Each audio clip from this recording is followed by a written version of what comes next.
গদখালি বাংলাদেশের ফুলের রাজধানী, বাংলাদেশের ফুলের রাজ্য, যেটাই বলেন না কেন অনেক কম হয়ে যাবে। গদখালি বাংলাদেশের ফুলের রাজধানী হিসেবে সুপরিচিত।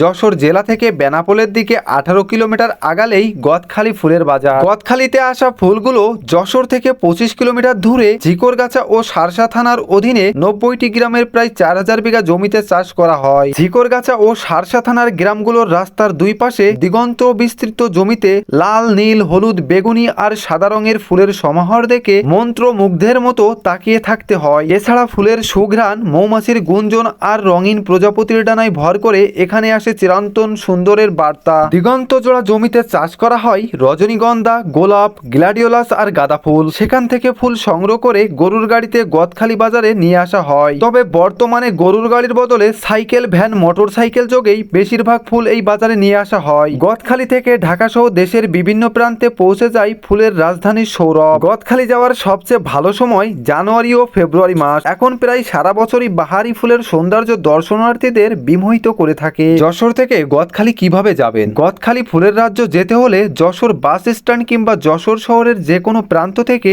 রিক্সা ভাড়া নিয়ে লোকাল বাস স্ট্যান্ডে আসতে হবে। লোকাল বাস স্ট্যান্ড থেকে গদখালি যাবার বাস পাওয়া যায়। বেনাপোল অথবা সাতক্ষীরা অভিমুখে যে বাসগুলো যাবে সেই বাসে আপনি চড়ে বসবেন। এরপরে নেমে যাবেন গদখালি বাজারে। গদখালি বাজারে নেমে যাওয়ার পর সেখান থেকে ভ্যান নিয়ে বলবেন পানিসারা গ্রামে যাবেন। ওখান থেকে 10 থেকে 15 টাকা ভাড়া নেবে। এরপরে আপনাকে পানিসারা গ্রামে নিয়ে চলে আসবে। এখানে আসার পরে অনেকগুলো পার্ক এবং ফুলের জমিতে সরাসরি ফুল চাষ দেখতে পাবেন। তবে খুলনাবাসীর জন্য সব থেকে কম খরচে যশোর গদখালি ফুলের রাজ্য দেখার সুযোগ রয়েছে। আপনারা সেক্ষেত্রে ট্রেনেই ভ্রমণ করে যশোর গদখালি আসতে পারবেন। খুলনা থেকে ভোর 6টা 15-তে ট্রেনে উঠতে পারবেন। তারপর ঝিকরগাছা রেল স্টেশনে পৌঁছাবেন 8টা 15-তে। ভাড়া নেবে আপনার থেকে 35 টাকা। ট্রেন থেকে নেমে ভ্যানে পানিসারা মোড় পর্যন্ত 30 টাকা। এখানে এসে বেশ কিছু পার্কের দেখা পেয়ে যাবেন। প্রতিটি পার্কে প্রবেশ মূল্য 30 থেকে 40 টাকা। পার্কের ভেতরে অনেক সুন্দর ছাতা, দোলনা, নৌকা, চরকা এবং ফুলে ফুলে পরিপূর্ণ।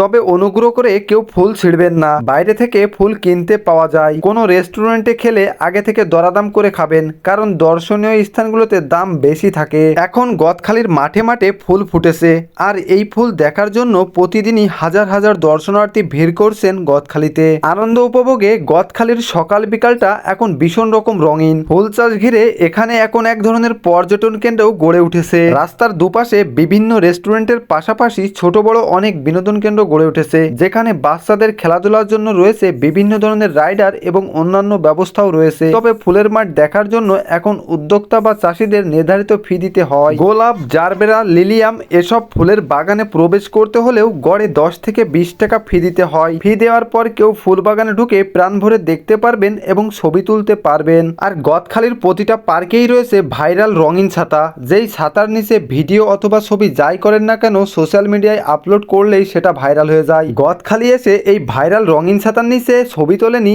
এমন মানুষ বোধহয় একদমই নাই। গদখালির প্রতিটা পার্কেই রয়েছে DSLR এ ছবি তোলার সুব্যবস্থা। তবে এই ছবি তোলার জন্য প্রত্যেককে নির্ধারিত ফি দিতে হয়। প্রতি পিস ছবি তোলার জন্য তারা 10 টাকা পর্যন্ত নিয়ে থাকে। যারা ঘুরতে ভালোবাসেন, প্রকৃতি ভালোবাসেন, ফুল ভালোবাসেন, তারা অবশ্যই যশোরের গদখালি একবার হলেও ঘুরে যাবেন। আমি নিশ্চিতভাবে বলে দিতে পারি আপনাদের অনেক বেশি ভালো লাগবে। ফুলের রাজ্য যশোরের গদখালি নিয়ে আজকের এই ভিডিওটি এই পর্যন্তই।